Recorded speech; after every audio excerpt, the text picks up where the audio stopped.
Doctor Kulkarni तुम्ही unmute कराल का स्वतःला? केलं सर. Okay okay. मी माझं I'll share my screen and start with Aadhar for you presentation.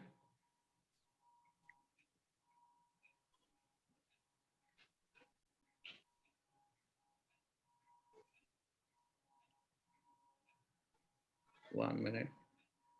Photo काढ. Photo.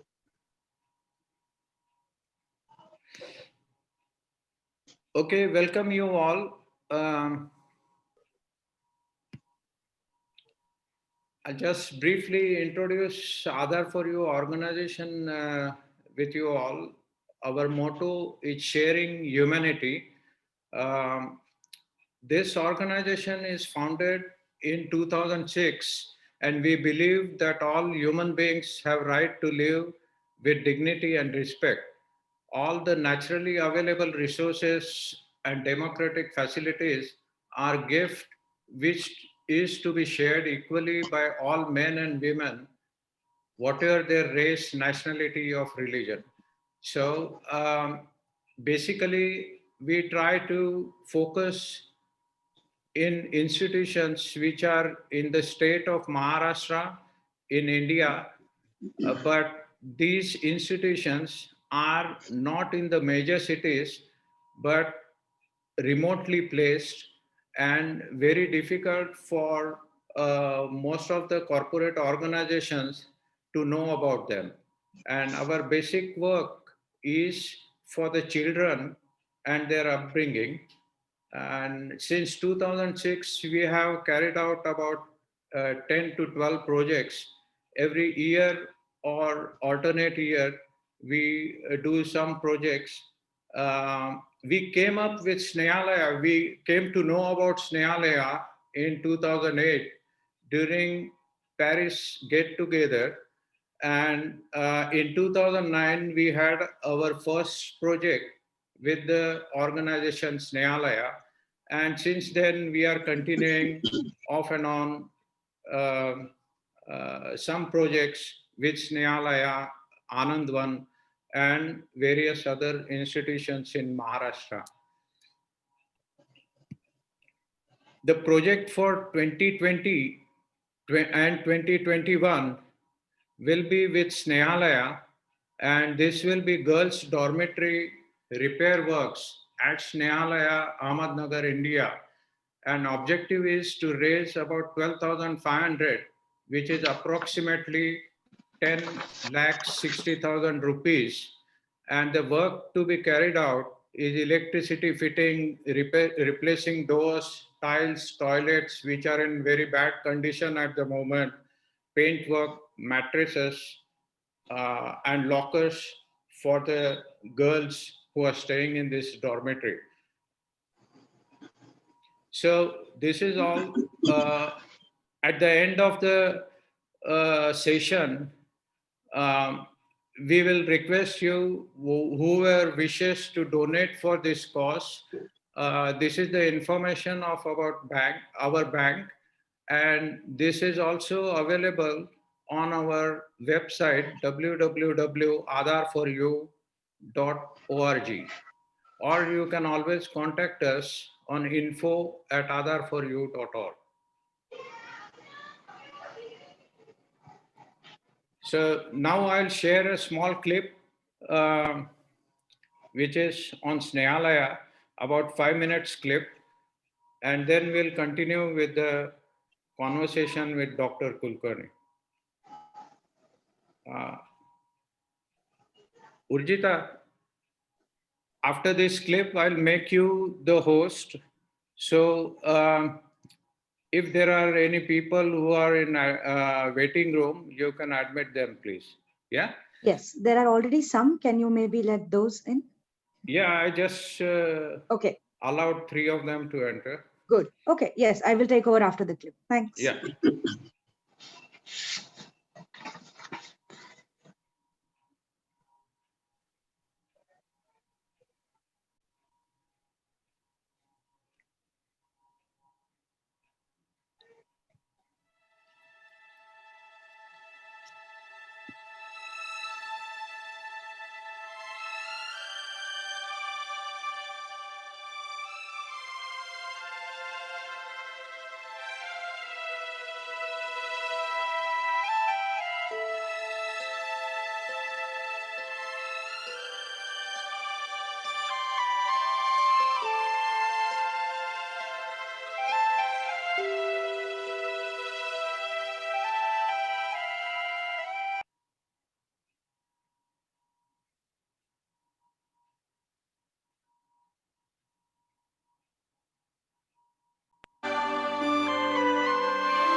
Um, so I think we will start the conversation now. Um, I'll pass you the host, Urjita. Yes.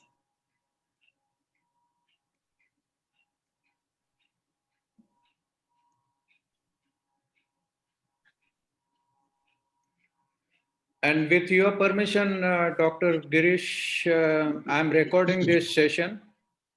Yeah? You please, sir. Okay.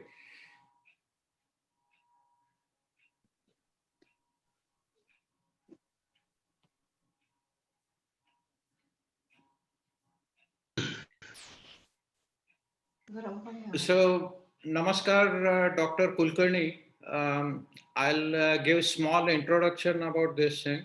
Snehalaya is an organization from the city of Ahmednagar in the state of Maharashtra. It's about 120 kilometers northeast of the city, which is known to all of us called Pune. Snehalaya is founded by Dr. Girish Kulkarni and Dr. Prajakta Kulkarni. It is recognized as a pioneer institution in India, working relentlessly to revive women and their families trapped in the vicious cycle of prostitution. The couple and the organization have been working for about more than 30 years now for this cause. In addition to this, their work also expands to other deprived, victimized, oppressed women and children in the society. Today, in this session, we will informally chat with Dr. Girish Kulkarni and understand the organization's extraordinary work. First of all, I would like to welcome Dr. Girish Kulkarni, the founder of Snehalaya organization, and thank him for making his time available for the Zoom session. Namaskar, Dr. Kulkarni. Namaskar, and let me thank you, Girishji, Vrundaji, and all participants in this session. I'm really grateful that you all are sparing your valuable time to connect in this session, and you are all interested to know more about the work of Snehalaya. I really thanks to you all. Thank you very much. Um, as I said, I'll start with some of the questions and we'll have informal chit chat, understanding the cause behind this Snehalaya organization and the enormously wonderful work you're doing for the society. Yeah, I'll start with my first question. Um, Dr. Girish, you're born and brought up in the city of Ahmednagar itself. It will be nice to start with if you can tell us about the city, your family, and your upbringing. Thank you. I belong to a city of Ahmednagar, which geographically at the middle point of Maharashtra. If you go through the map of Maharashtra, it's just come in the middle.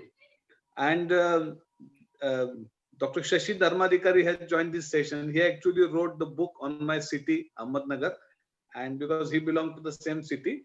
But Ahmednagar was established in 1490, about 530 years back, and it was established by Ahmad Nizam Shah. It is a military base since its inception, and we have a lot of army establishments in our surroundings. We all heard the name of King Shivaji. So he had spent his childhood at Ahmednagar, and his father Shahaji was in service of Nizam Shah. Even his mother's all relatives, they were in Maratha regime. They were with Nizam Shah. So it's an old city, and it has a lot of good traditions of social work. And city has a big fort, and you all know all the national leaders of our freedom movement. They were in Ahmednagar for 3 years, from 1942 to 1945.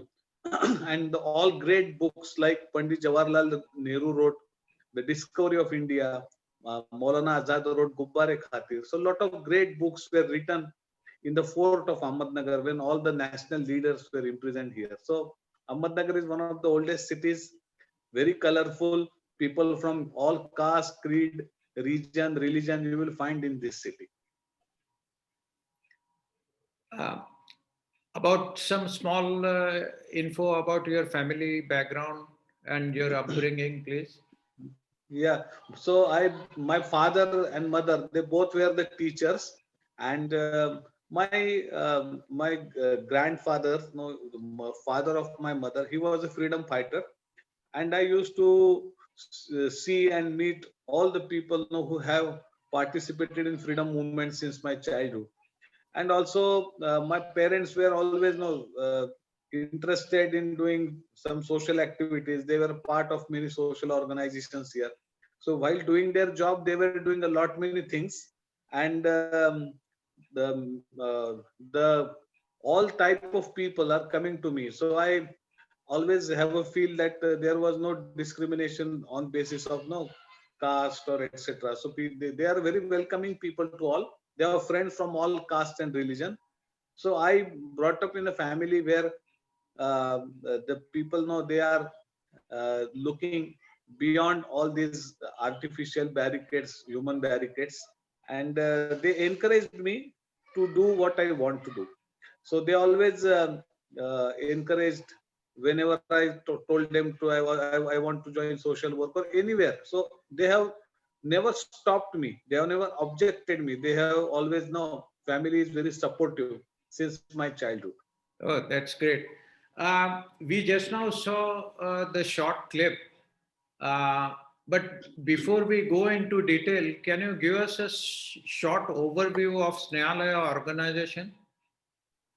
Yeah, so Snehalaya was established in 1989 formally. We got trust registration in 92 January, and now it's a 31st years, the 31 year we have passed. So we have 23 different type of projects. We have about 350 plus beneficiaries in our rehab center. We have started India's first residential care home for HIV/AIDS positive children from 1993, and we have a project Snehadhar for women in. We have a lot of projects, and they are having specific object. So, like Snehadhar is for women facing difficulties from domestic violence to rape. Sneha Jot is for women in prostitution. We work on their empowerment, health, reproductive health issues, protection, making them aware, giving them some livelihood options. We have a shelter home where we have a school for 400 plus kids. It's a good quality English medium school, and I would like to tell you that today only one gentleman from Pune, Guru Raj Kulkarni, has contributed for the library in memory of his mother. So today it was inaugurated. Because of Oh, lockdown, nice. we were not able to meet each other. Then we have 30 bedded hospital for HIV/AIDS patients initially, but now it's open to all. And because the women in prostitution were and the HIV positives were not getting treatment before, so we have started a hospital long back. But now we have a 30 bedded good quality hospital. Presently, we are using it for COVID treatment. So we have provided cheapest COVID treatment in our region. And we have a Himmat 40 acres piece of land where we rehabilitate all women in prostitution and their offsprings. Then we have a vocational training center where uh, we have offered about 8 different type of vocational skills, and the children have to learn it with their school education. When they attain the age of no about 12, 13 or 8 standard, they have to do all these vocational skills. We have a child line in Ahmednagar, and we respond immediately to the children in distress. So they are child labors, child marriages, or trafficking. So we intervene in such cases where children need the immediate help. So these are projects. Then we have Bal Bhavan project. We are working in 8 slums with about 2,000 children, and 800 children are coming very regularly to our projects. And we are also doing the India's one of the very unique housing project for the slum dwellers. We are giving them 300 plus square feet flat home in just 1 lakh rupees. So it is in a first phase is in a completion stage. So a lot of projects we are doing, but our focus is always the women and children from red light areas, from slums, difficult circumstances, differently abled, abused, trafficked, or facing different circumstances. So this is what the criteria of Snehalaya is, and we are Okay. dealing. Yeah, we are also operating in Pune. We have a Snehadar project in Pune for women in distress, and a lot of other organizations are following Snehalaya's example. They inspire from Snehalaya, and then we do the hand holding of many organizations. We have a youth Okay. project, and we handhold more than 70 organizations at present. We help them, groom them to sustain. Okay. Very noble work you are doing. Dr. Girish, I'm aware of couple of incidences during your youth that influenced you, stimulated your desire, and laid cornerstones for this noble cause. Can you tell our listeners about that? Yeah, in every area where we have no army establishments or port or naval docks, we always can find the big number of women in prostitution. And because there is a clientele for prostitution, so in Ahmednagar also there were four big red light areas when I was a small child, and uh, there is a big clientele from army establishments. So I have to go to attend a math science class when I was in 8th standard, and I used to pass through a red light area. I mean, it's a shortcut. So a lot of other children prefer to go from long, but it is always no running and race to reach first at the class. So we start and I take the shortcut many times from the red light area, and I used to see the girls of my age, 12, 13, 14. They are standing there, and these pimps and brothel keepers and procurers and goons and customers, they were forcing them to for the sex. They are actually raping them. Sometimes a small girl is taken by 5, 6, 8 people from army or from other professions, no, and goons, and they force the girl for the sex. And that's actually this all these things. No, when I saw many times that the girl is crying, but I was helpless, and people are not doing anything because they are used to do it. And the girls are mostly at that time from the south part of India, so we couldn't talk to them because we don't know their language. So they were speaking Kannada or Telugu at that time. So and so is there were barricade, and we could not help them. So this all made me very painful because I'm from a teacher's family, and I'm getting no food, clothing, good education, and I have some aim of my life. So and these girls of the same age, and they are facing a great atrocity. So I was very upset, but I can't do anything. So later on, when in 11th standard, I one of my friend is a specific community. And in India there is a caste system, and some castes were trusted a very wrong professions. Like some people were carrying the shit of other people on their head. So it was for long, it was going on, and people feel that, oh, it's their duty only, it's their profession, nothing wrong in that. Or in normally in India we casually say, oh, this community is a criminal community.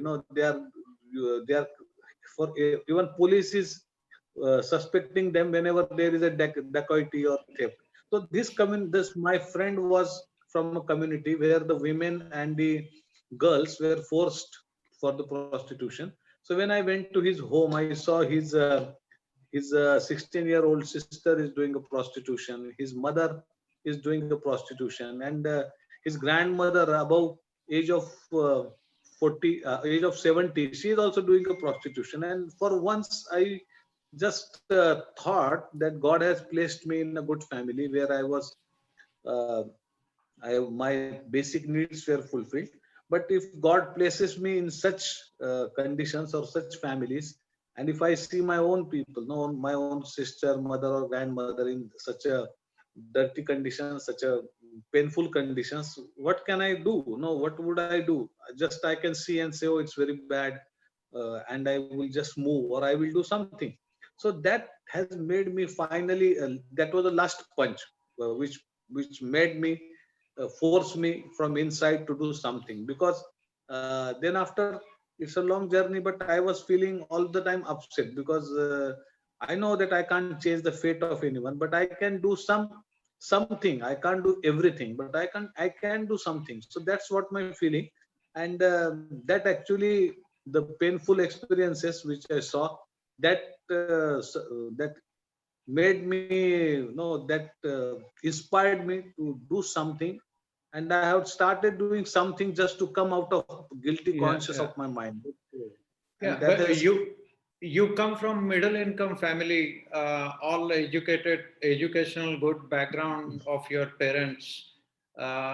Did they support your decision when you decided to do something for this? And was there any resistance from them? Uh, and what challenges you faced in the beginning? actually, my parents have they were not aware of what I was doing out of the home. Because anyway I was going in the morning. I used to leave my home and I was coming at late night, and I'm doing lot many things, including my college, including some doing some professional work. So lot of things I was doing. So my parents were initially not aware, but when they were aware, they just as usual, any parent can tell a child that take care of your education and future. That's all. That's what only the one thing they told me. So I told them, yes, I am taking care of it, and don't worry, I will complete my education. I will not do any wrong thing or any immoral thing which make you ashamed. So they have trusted on me. Later on, initially I have started in 90s. No, when there was a small activity of bringing all red light area children out of in one of those corporation school, and I was playing with them. I have connected them to school. So the problem came when I have some children whose mothers left the red light areas or ran away from the red light area because of the quarrel. And the challenge was where to keep these kids. They were small kids. So I have asked my parents, can I keep them in my home? So just 1 or 2 minutes, they have taken a pause and they said, you take the responsibility. We don't have any objection to keep So them in the home. they were very supportive in your Yeah, social at work. that particular time, Girish, if they say, oh, don't do it in our home, do anything, but don't bring anyone for permanent basis in our home. So Haha. if they take such stand, I would not have done anything. No, it was very impossible for me then to move. But they were very supportive, and they have not taken care of all these kids. Okay, And okay. also they allowed me to bring some prostitutes, women in prostitutes, because I was in need of some uh, woman who can take care of them, who knows them very well, and who also knows their mother. Because otherwise their mothers will not send their children to my home. If so, senior prostitute, no, I brought them to take care of them in my home. So my parents allowed that also. So they Aha. were the great people. They were the very supportive. And my brother was also very supportive. I have a Okay. younger brother who has supported me a lot. Yeah. Um, you mentioned earlier that your grandfather was a freedom fighter. So you must have come across great names like yeah, all the freedom fighters and all, but some great personalities like Gandhiji, Vinoba Bhave, Baba Amte, Anna Hazare. These names, I know they influence your thoughts. Am I right?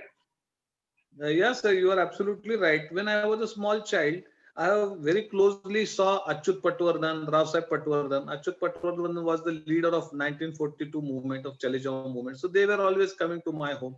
I saw very closely Senapati Bapat, and there was a photograph of myself with Senapati Bapat when I was a very small child. They came to Uh-huh. my home. So Professor Madhu Dandavate was again my very close relative, and a lot of such people. I have seen them from very close. And then when I was actually thinking what I can do, or how to move towards my social dream, no, towards my desire to do something for the women. So I met Baba Amte in 1986. I went to their youth camp in the summer, because I got a information that Baba is organizing some summer camp for the youth to inspire them. So I went there and I met many youths from all parts of India there. And at that time, Baba was thinking to launch the Bharat Jodo, but I was small, so some of my elderly friends, they joined Baba Amte's Bharat Jodo on cycle, like Gorakshanath Vetal. But Baba told me that you join when the yatra will come to your place. You cannot come throughout the India because you are small and your education is no, it's a halfway. So it was problem. But then I met Baba. Then when I came back, I met Anna Ajare because he is very close to Ahmednagar, and I went to his place with my friends. I have done some shramdan with him, so I saw all his process, how he is involving the people in his work, how he is motivating them, and how he, what are the value system, no, all transparency is there, honesty is there, there is a dignity to labor. So all these things I saw. Then I met Vijaya Lavate, who was working in red light areas of Pune. Yeah. She inspired me a lot. And as far as Gandhiji is concerned, I met many people who were with Gandhiji, who saw Gandhiji, inspired by his values. Swami Vivekananda, Dr. Ambedkar. So I gone through their books, and I feel that I have to practice some of the ideas. And actually, while working with Snehalaya, when it was started, Snehalaya was started, I have tried to implement the values which I learned, which I read from the books while doing the work. And I really feel that yes, the social transformation I learned a lot from Vijay Lavate, Baba Amte, Annaji. So I Okay. really, yeah. Yeah, nice to hear about that. When you started the work in this field in the beginning, say late 80s, you faced a big dilemma. You wanted to do something, in fact, help the woman trapped in vicious circle of prostitution, but they did not easily accept you, I heard from you. But later in 88, 89, you won their confidence by changing your strategy. Um I think that's very interesting thing you had told me. Can you tell us about that? What you were, what were your beginning thoughts, and why you had to change them, and how you changed those thoughts? At the beginning, I thought that the problems of women were very grave, and their half of their money was taken by the brothel keepers. In the rest of the money, the major part is taken by police. Some part is taken by their regular partners. Some part they have to pay for the medicines because they were suffering from sexually transmitted diseases, syphilis, gonorrhea. But just they were taking the painkillers, and they were not actually properly treated. And they were always taking the debts, loans from the private money lenders, and the money lenders were giving them 100 rupees. No, if they give them 100 rupees, they charge 15% per month. So you just can imagine, the we call it a pathani vyaj in no, in our language. No, it's very huge interest they charge, and they force them to pay them back. So there is a the women were in a very vicious cycle. And like their condition is like a slave, because they brought into red light area when they were small, below 18 years. And then before knowing anything, they have two, three, four children, and they have some addictions. So they can't leave the prostitution because we can't give them any viable option if they have addiction of different type, because they need more and more money for addiction. They need very little money for fooding. So there were challenges. So I was thinking, oh, they should leave the prostitution, but it was not the practical idea. So I was telling them to give up the addictions. That was also not a practical idea, because addiction cannot be eradicated by just preaching. There is a scientific process to de-addict a person. And I was not knowing that, but I was thinking, and many people say, oh, you are trying to help them, but they don't want to live this because they enjoy this profession. And so So there are a lot of misunderstanding about women in prostitution. And when I went to women and I was talking to their basic problems, no atrocities, this red light area hazards. So they said they are very used to do it. They don't want to leave it, and their problem is their children. So I thought, and they were not taking very lightly to me. They were not responding me properly. Then this lady Lata Pawar, she was also a prostitute staying in the red light area. So she had a talk with me. She was very sensitive lady, and she told me, see, they will not respond you properly because you have not gained their trust and love. So for the first time I have some idea. She told me, see, women will never trust in you. You have to gain their trust, you have to connect them emotionally, and then only they will listen to you. So I asked her, what can I do? She said, ask them what they want, don't come with your ideas. So I asked them, what can I do? So there is a lady called Ganga. She told me that my life is totally spoiled. She's just 17-year-old, having two kids. And she said, but you take care of my kids at the evening time, because the customers are coming in the red light areas. They are abusing the small boys and girls. And they are telling them to bring liquor and other addictions for them. And they are also very used to all these addictions. So we are really worried for them. So I got a job. She gave me two kids. I was very happy on that day when she trusted me and gave her two kids for the evening time to keep them away from the red light areas. Then I learned that I can work with the women only if I gain their trust and love, and if I connect them emotionally.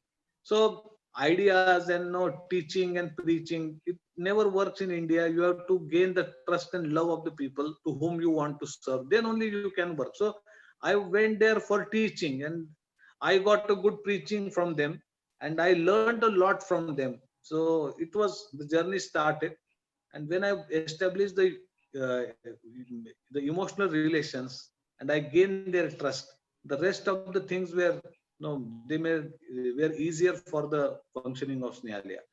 Yeah. This your noble work broadened further. You just now mentioned name of Miss Lavate. Um, uh, you started providing healthcare for HIV and treatment for sexually transmitted diseases. And here I would like to tell the listeners that in 93-94, Snehalaya got recognition as the first full-fledged HIV center in India with all facilities for affected person. So, Yeah. त्याबद्दल So go on. Sir.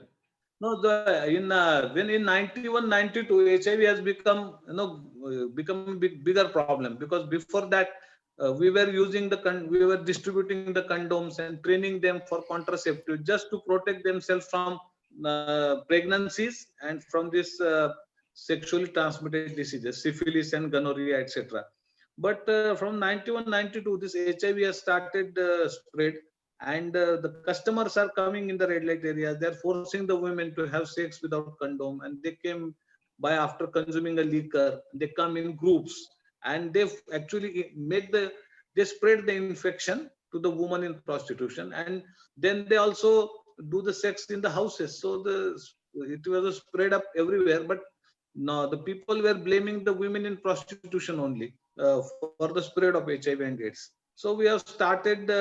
We thought that we should do something, because the private hospitals, government hospitals, were not having any treatment of the. At that time, the antiretroviral drugs were not available, and Mrs. Lavate told me that we should give a death of dignity to the women in prostitution who are suffering from HIV and AIDS, because we can't give them a life with dignity. So at least let us give them a death with dignity. So it was actually touched to our hearts, and we have started the small huts. We have created small huts in the MIDC area, and we learned how to give them saline, intramuscular injections. So 15, 16 types of medicines we have learned how to use them, and we have created a small hospital setup in huts. But when women in prostitution came to know about it, The women from Sonagachi, Calcutta, the women from Kamatipura, Mumbai, the women from the Budwar, Shukrwar Pet, from all parts of India, the women have started coming to Snehalaya. And we were not having food, grains, and medicine. So we were telling them, don't come because we don't have resources. You will suffer if you come here. They said, no, no, we want to die there in Snehalaya. So we asked, why you want to die in Snehalaya? They said, no, if we anyway we have to die. So we have a choice either to die on a railway station in front of mosque or temple or in Snehalaya. So we choose Snehalaya because we know if we die, then Snehalaya will take good care of our children, and at least they Uh-huh. will not be used for the flesh trade. And that's our reason why we are coming here. So let us die here. Don't let us die anywhere. So that was the feeling of the women. So we have started huts. So there is one woman on cot and one woman below the cot. She was staying there or taking rest there. So it was a scene. Now we have 30 bedded good quality hospital. The time was changed. ART drugs were available free of cost from the government hospitals. But I must tell you, we have lost about 1,500 people in the Snehalaya. We have a death record of 1,500 people with us during this 1991 to 2003. Lot Oh, of people died, and they died just because they have not received a good symptomatic treatment. Loose motions, pneumonia, tuberculosis. They were not receiving a proper symptomatic treatment, and even they were no mostly they were children and the women. So this was a tragic part. So the hospital was started, and Dr. Marcia Warren, she was a MD medicine doctor at that time. She was supporting us a lot, and she was also in charge of one of the hospitals here. It's a trust hospital. So she has convinced that hospital to start a separate ward for the HIV/AIDS positive patients, and she helped us a lot. Even today, she is associated with Snehalaya. In last 3 decades, she has served more than I think 5,000 HIV patients' life. oh. So that was journey. Excellent, excellent. Once you had told me about your practical approach to look at the opportunities and look at the life. In Marathi, आज नाही तर केव्हा आणि मी नाही तर Yes. दुसरं कोण. If not today, Yes. then when? And if I don't do it, who else will? So can you tell us Yes, sir. about Yeah, yeah. opportunities, how I you mean, tackle those opportunities? yes. So many times I think we get the opportunity, and we a lot of people want to do social work. Actually, a lot of people want to help others, but they were always no. They are waiting for the good opportunity, or they are waiting that when their needs will be fulfilled, they will help others.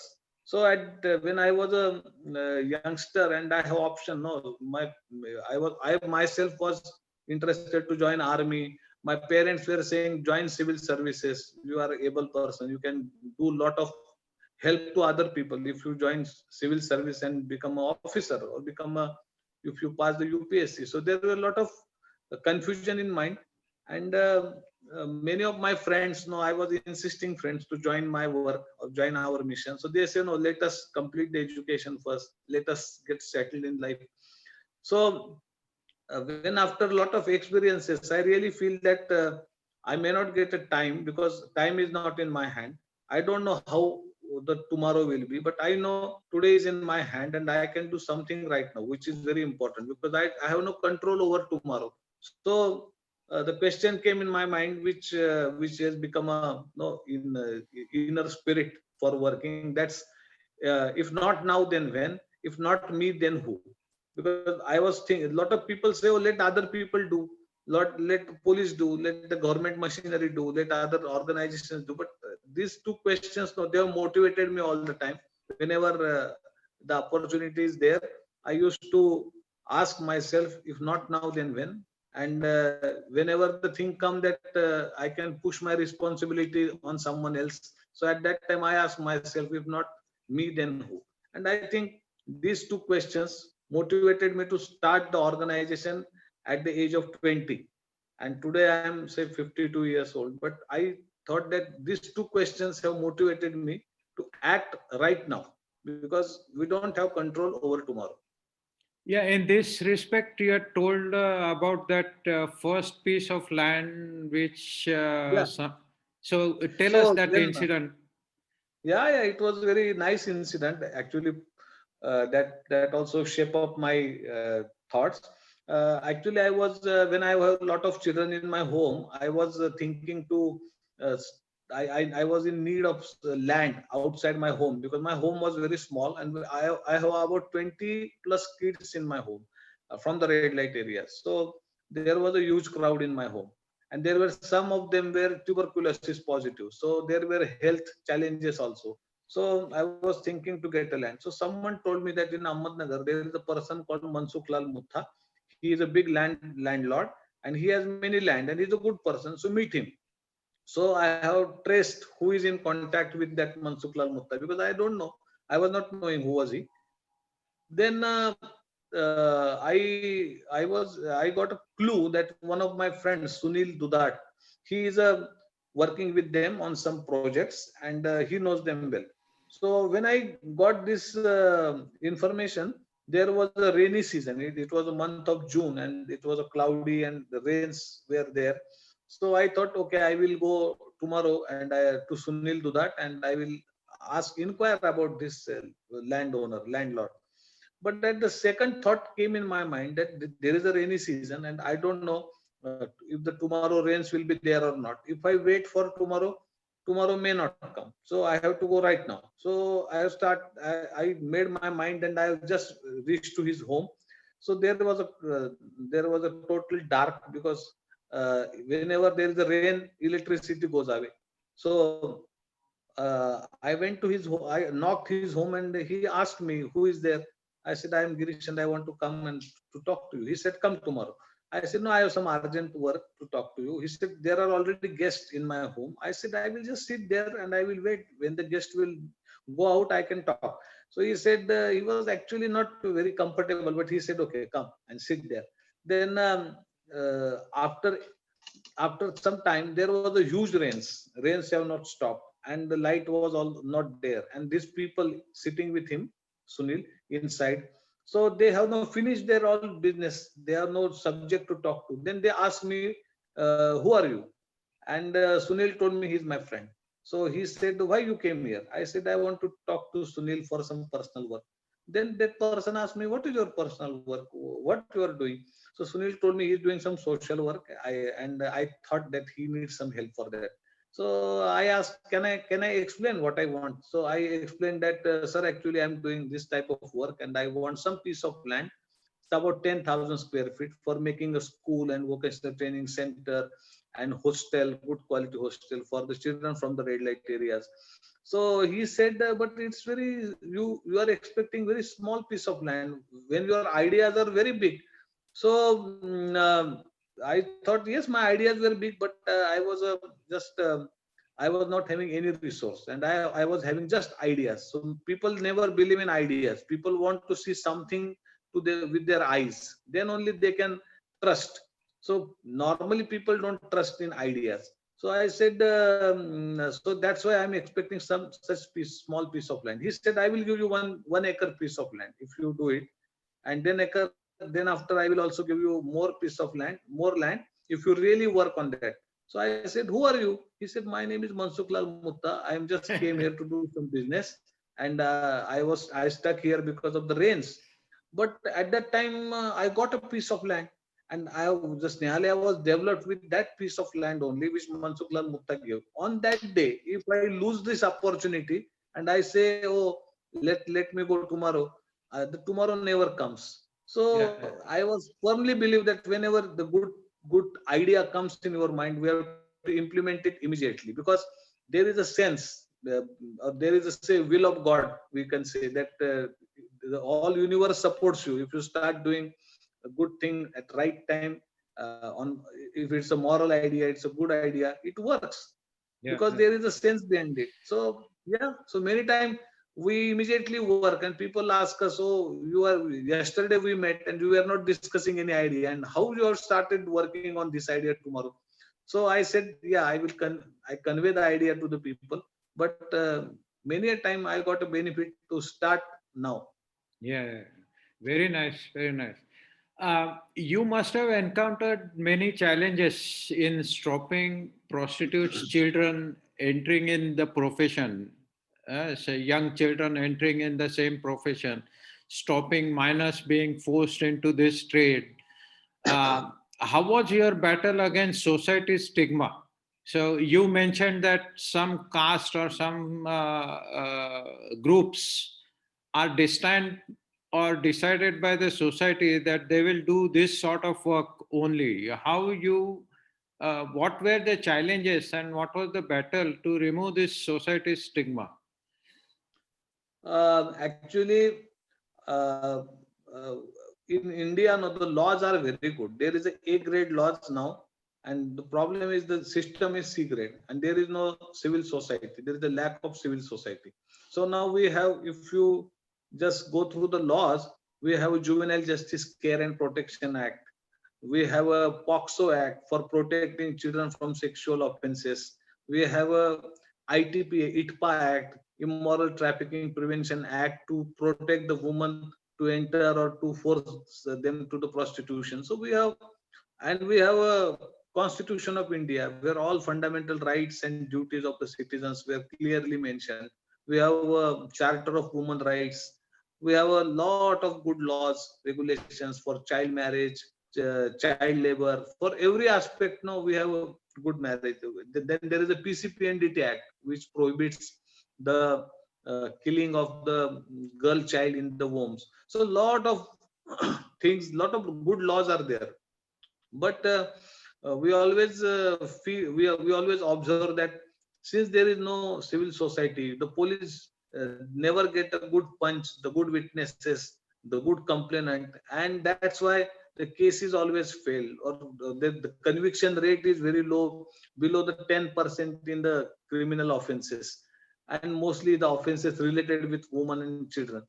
So when in 2000, so we feel that we have to act on the laws and we have to force the system, we have to sensitize the system, then only the threat of law will be there.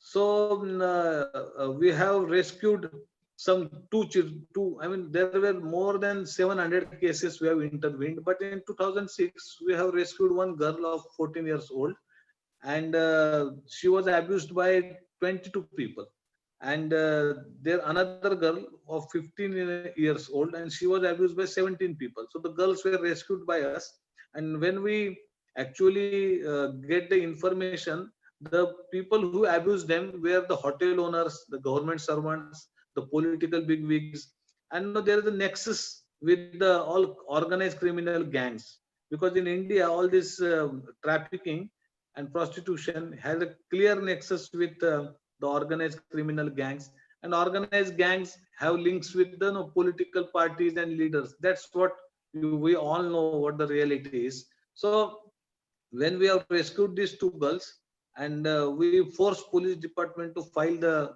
cases, so there was a big battle.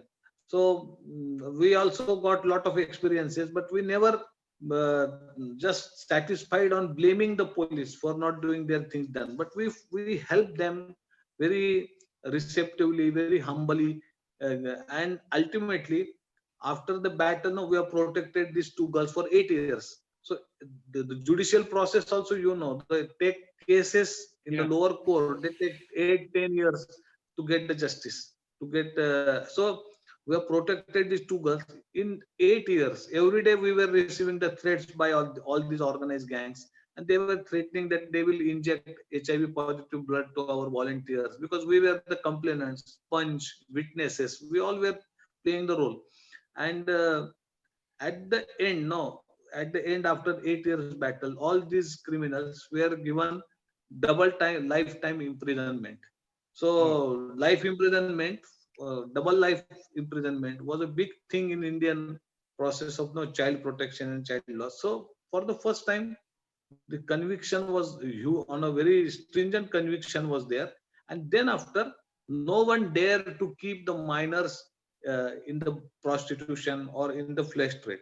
And in Ahmednagar district there are 3,500 women in prostitution, but we will never find a minor in this. So in Ahmednagar is India's first minor free brothels, in all over the district. So, and this all change was brought by one NGO and with some 20, 30 mad young boys. No, so if youngsters comes together and they have clear faith in constitution, in non-violence, but just play a role of civil society, the social evils can be eradicated. So that's what experience is. And now we have committees in every villages, every tehsil.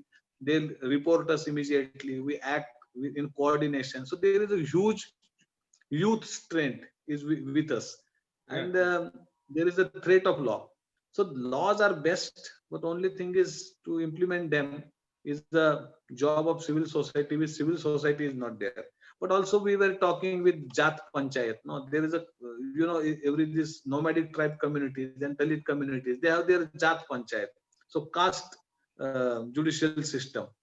So we were talking with all these caste communities not to send their girls and women for dancing in local dance bars or sending them to rural kala kendras or tamashas, because that's actually that all ways leads them to a prostitution at the end. So Mhm. we tell them to shape up, give the education, good quality education to their children, and we help them. In our shelter home there are a lot of such children who were rescued, who were brought from the kala kendras, tamasha theaters, and now they are living a very good dignified life. They have an aim of their life now. Yeah. So Yeah. this is all changes there. Yeah. Since beginning, Snehalaya's trustees and board of directors, the ladies from this profession have always been part of it. Your motto, like, instead of just for them, you do it with them and for them. And you mentioned name of Lata Pawar, Yeah. the worker who was first trustee of your organization, I think, Yes. from this profession. And she had also Yes. written a biography about herself, which was the first in India by a prostitute. Am I Yes. right? So yeah, you are absolutely correct. So Snehalaya deeply feel that if we just work for the people or work for the prostitutes, our duty will never end. So we have to give the baton to their hand only, because if we work with them for them, then only our ideas will be practical, and we need not have to hire the people for the mission, because we choose the people who have experienced that pain and peril from the red light area.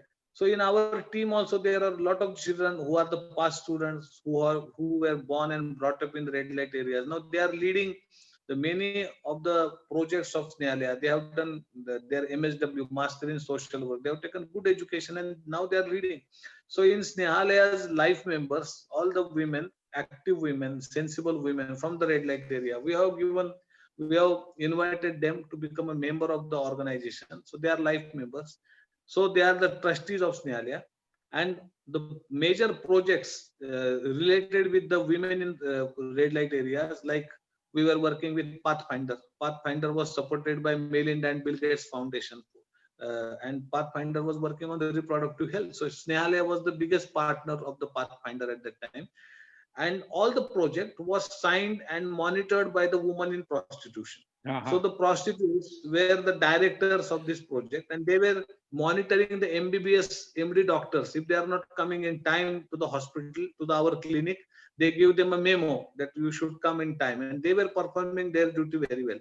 So if the women get a chance, they can empower themselves, and they know what to do for healing their problems and for treating their problems. So the women in the red light areas were always encouraged, and Lata Pawar was the first trustee, and she was for 3 times terms she was a trustee of Snehalaya. She wrote a book called Me Rand, so I'm a prostitute. So in 2002 she wrote that book. That was the first autobiography of the woman in prostitution in India. Unfortunately, she wrote all the real names of the people. So we have received many legal notices of the defamation. So we have stopped the distribution of all these things for some time. But at that time she was alive and she was saying that, okay, I will prove that these people have really abused me and spoiled my life. So that battle was going on till 2010. So that was the first book which actually share a story that she left the prostitution 13 times, but every time people force her to do the prostitution only. So this is what the Indian social structure is. It's very easy to go in, but it's very difficult to come out. So it's like a chakravyuha for Abhimanyu. He knows how to go in, but he can't. He was not able to know how to come out.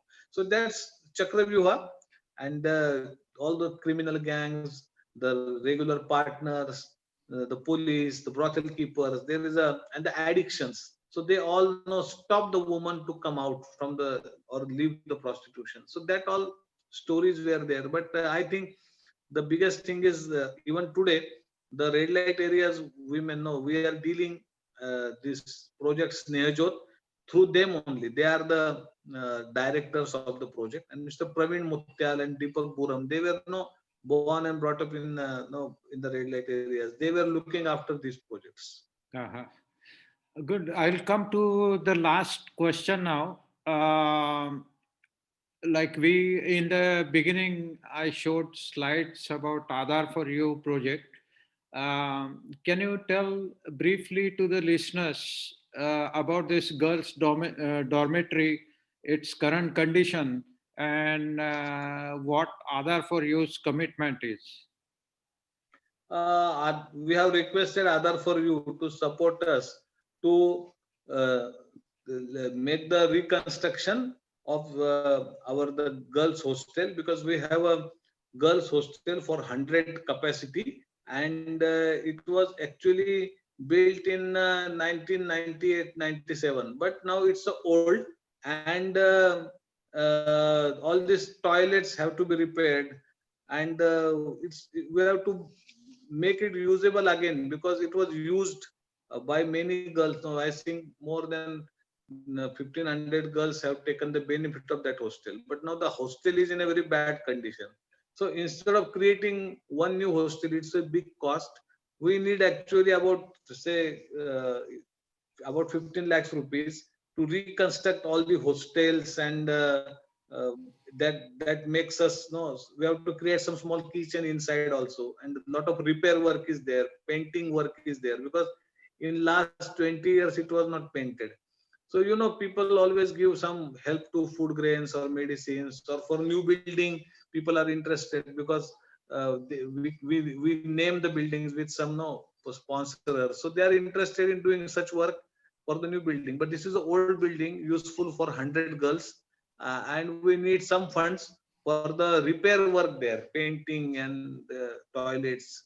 So I think if we have requested Aadhaar for You, because Aadhaar for You is a they are more sensible and they understand. They are not interested just in branding, but they know the real need of the organization. So we have requested Aadhaar for You and the supporters of Aadhaar for You to help us to get this dormitory again useful for the 100 girls. And it's very, if we come, it's very small amount we need for it. Comparatively to create the facility for the 100 girls. No, it's very big amount then we may need it. So it's a repair work, painting work of the girls hostel. For that we are requesting Aadhaar for You to support us. Yeah. And through you I am requesting all your partners and supporters to support us through Aadhaar for You. And I'm thankful to you, Girishji. You have coordinated the whole event. I know you are working for this since last 1 month, you and Vrundaji. So I'm really thankful to you. No, you are welcome, Dr. Girish. What I say is we have committed it for 2021, and we'll make sure that this amount will get transferred to Snehalaya without any hassle. All our generous donors are listening, so we'll surely make that happen. What I suggest now is I request Joyce Grun to switch on her microphone. And if listeners have any questions to Dr. Girish Kulkarni, please send them on chat. Urjita is collecting them. She will compile them And after Joyce Grun's couple of minutes experience sharing, we will have this question answer session and then vote of thanks by Amit Rodi. Joyce, Yes. yeah. Can you share? You went there to Ahmednagar, I think, for 7 to 8 weeks. Am I right? Yes, 7 weeks it was. Yeah. So, can you share your experiences in a couple of sentences? Couple of sentences. I made a speech for half an hour. No, that's a joke. Yeah, I can tell you something you all about my volunteer work in 2018. I've been there 7 weeks, and that has been a real adventure and a real eye opener for me. And it even helped me make my decision to switch careers. I've always been a communication advisor, and now I'm working as a caretaker in an addiction facility.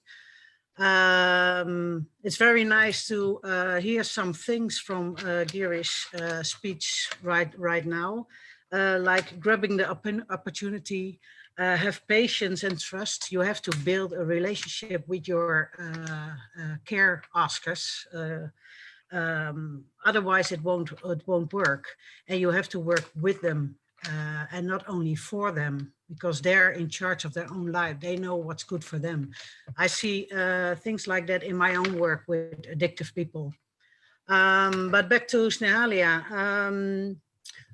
The first day I came in India, Girish picked me up from the airport, and it didn't take me very long to decide that this man should earn the Nobel Prize, to say the least. To me, he's a hero, he's a saint.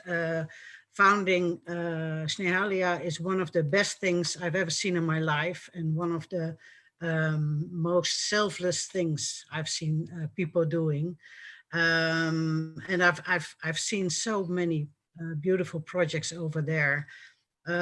Some of them are talked about already, but the rehab center where women and children are rescued and taken care of, or the project with all the sex workers, the child line for children directly in need, the adoption center, and things like education, the English medium school, the agriculture training center, the bedside assistance training, and the slum school, Belhaven. All projects to give immediate help, but also to educate and inform the vulnerable and the helpless, to give them a chance in life and even provide them a future together with them. So for me, working 7 weeks in Ahmednagar, it was confronting and it was an eye-opener. And I've learned so much about life. It got my feet back on the ground and it was inspiring. But it also was, like I said, an adventure and lots of fun. It was so good to see so many happy and positive faces. And it made me aware that we aren't all as lucky as I am, being born with all the chances and all the wealth I have around me.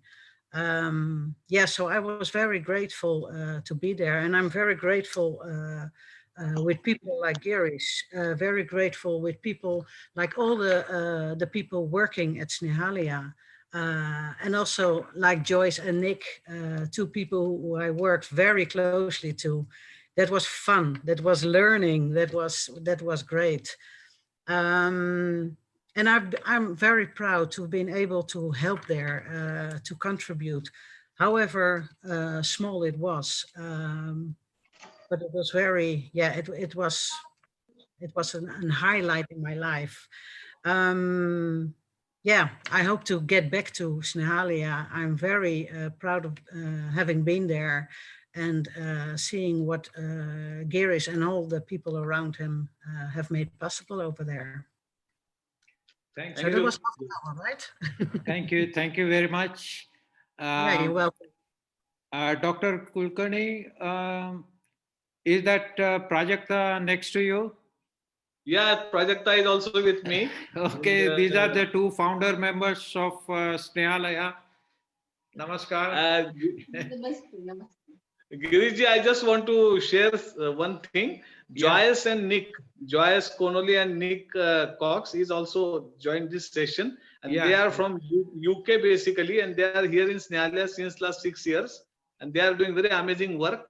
So people like Joyce Grayon also, she also was here for 7 weeks. So I think there is a lot of opportunity and lot of people will get different experience even if they come from Holland, and we have long bonds with Holland. In 1997, Dr. Nico Nobel was the first person who came to Snehalaya from the Holland, and Yeah. then after this, Bastian and Dr. Anna Kus and Hannah, so they all were from the Holland, and then Akshay Daptardar, he was volunteering with us for a long time. So I think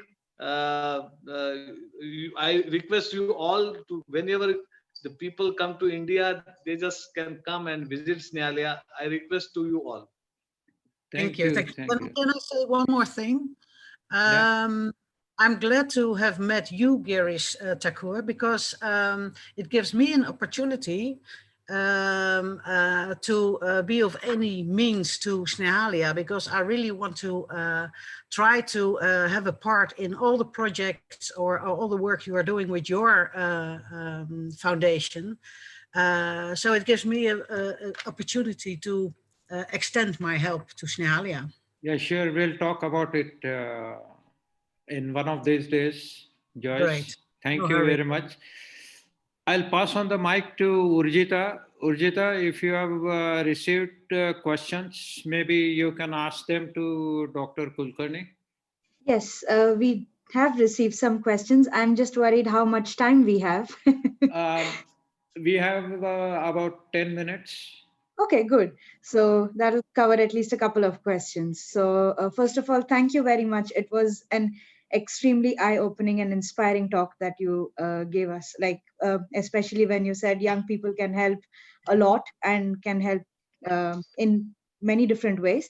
There are some questions I would like to read out. For example, one of our attendees, Bhagyashri Swargi, asks, this work is something where you can not use a generalized process to deal with the issues of women, because each woman will have different issues.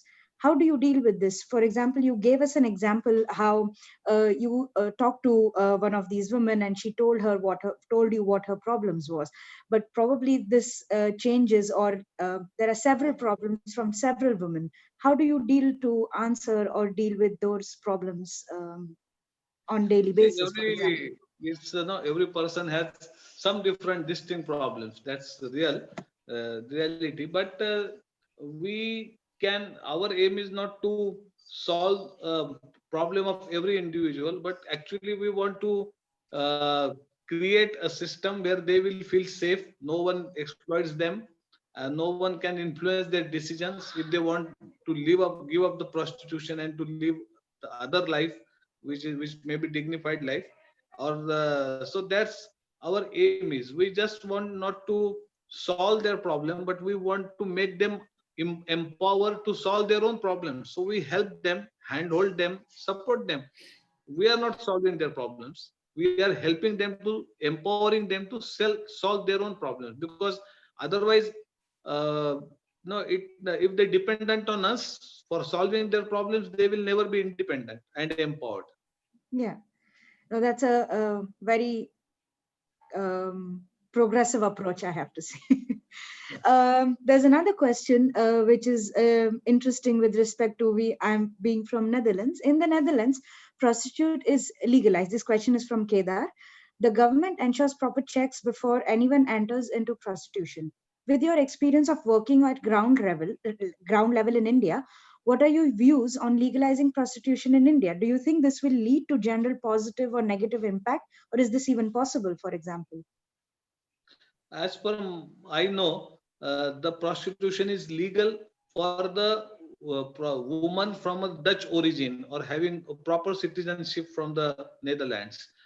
Because when I was there in 2008, when I was invited by this European Marathi Mandal for their get together in the France. Then after I also came to visited this red light districts from the Netherlands.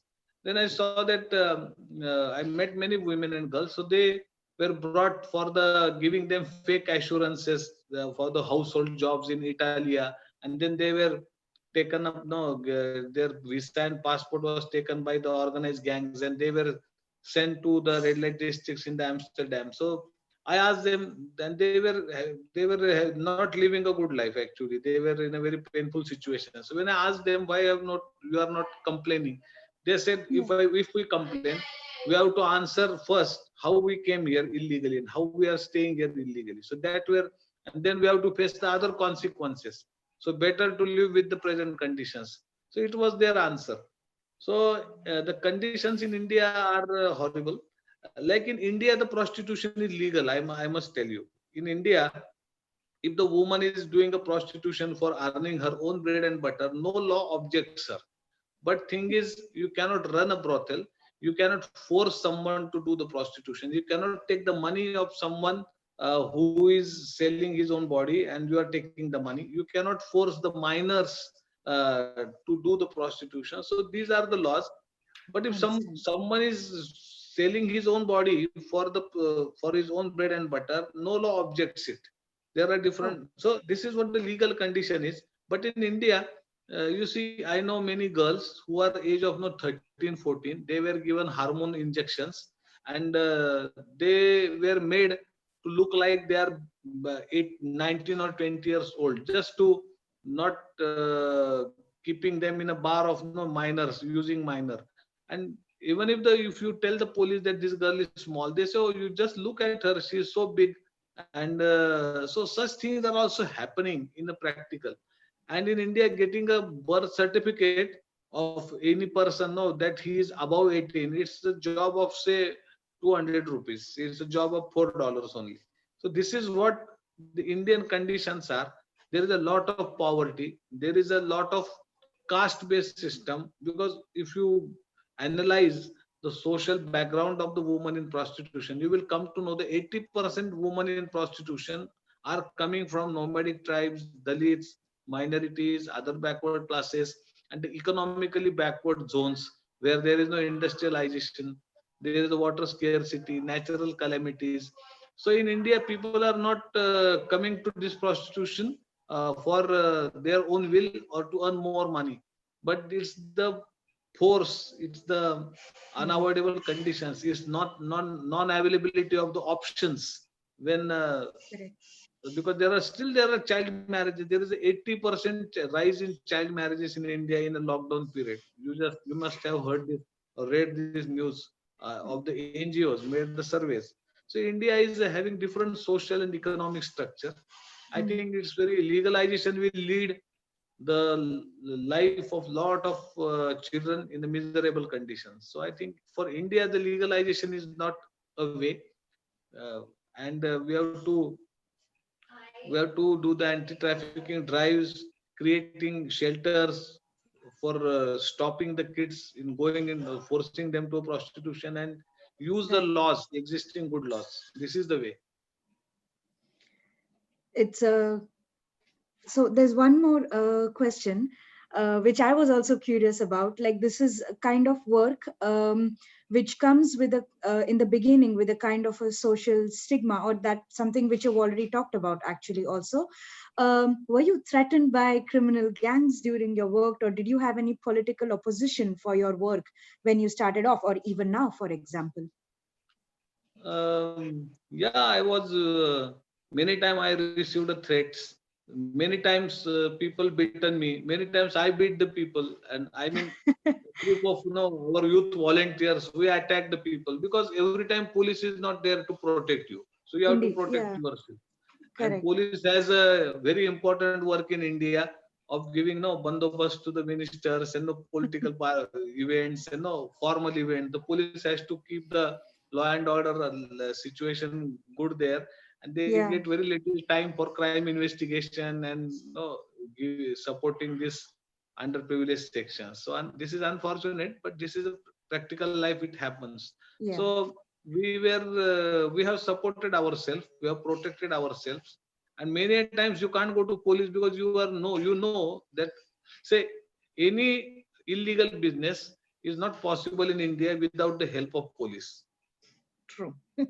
So the Yeah, thing is that when someone is doing something illegal, he already have the links and then he taken the permission from the police station, then only he can start.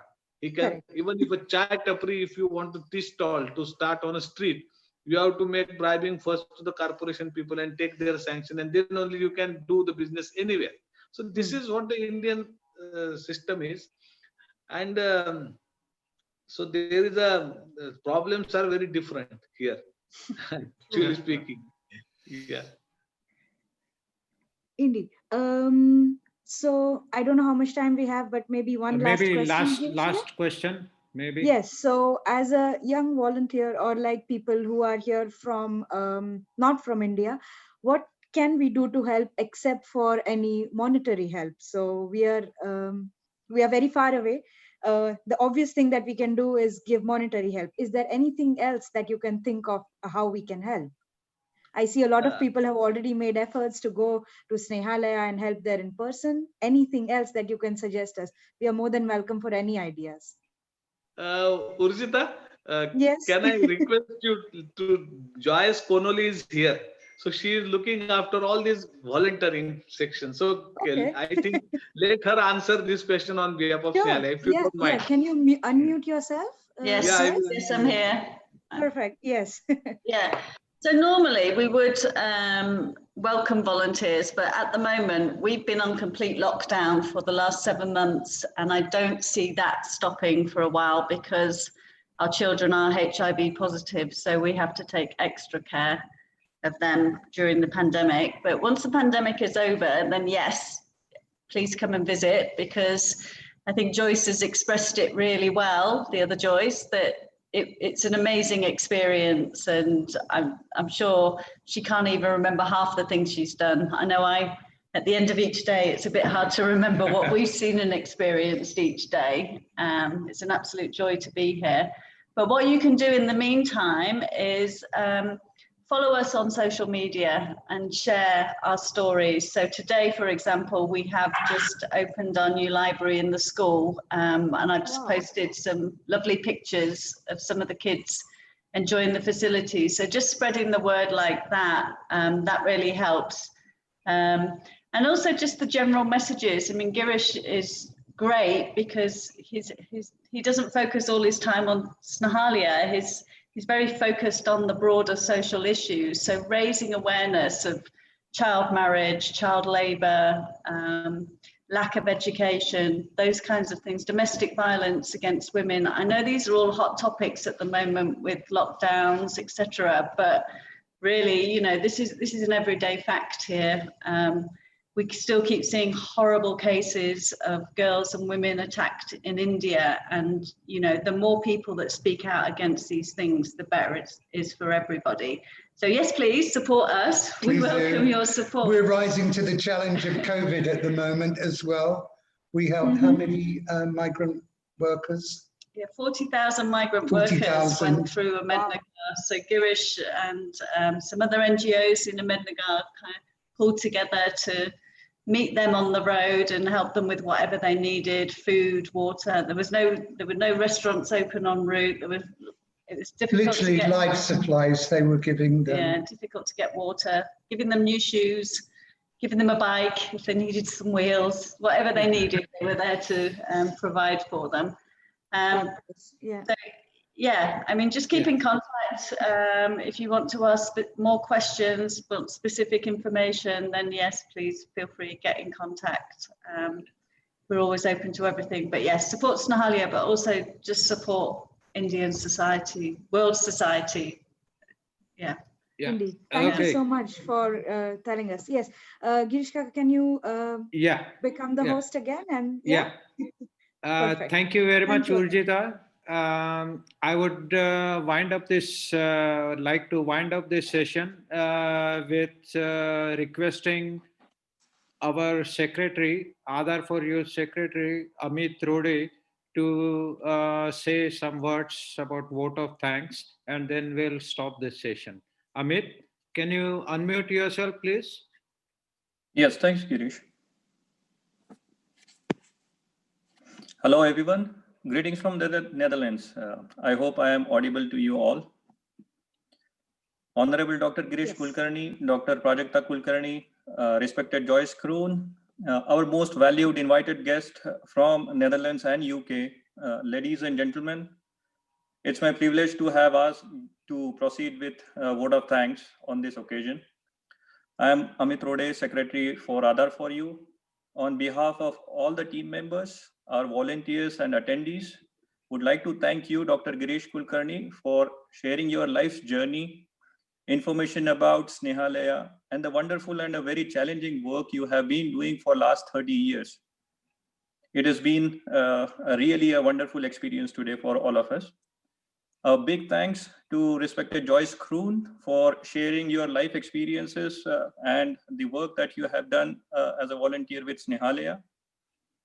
I must mention our deep sense of appreciation for our invited guests from UK.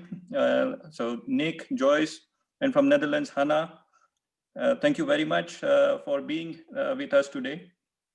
I cannot thank everyone enough for your willingness to join today's session. We have attendees from Singapore, Australia, India, Europe, Scandinavia, and America's East Coast. Aadhaar for You volunteers. We thank you all for being with us today, and it has been a very great pleasure as well. We hope that your generous donations towards a noble cause will help a great deal as well. If not now, then when? If not me, then who? Indeed, a very strong and a powerful motivation. And on this note, I will hand it over to Girish to take this forward. Thank you all, and a big applause, and all the very best for your future activities. Thank you, Amit. Thank you very much. Thank you, Dr. Girish, and all invited guests. I would end this session. And if at all you have any questions, you have Aadhaar for You's email, info@aadhaarforyou.org. It's a Dutch organization. So please be in contact with us. And if you want to donate for this generous cause, please visit our website www.aadhaarforyou.org. Thank you very much. Thank you.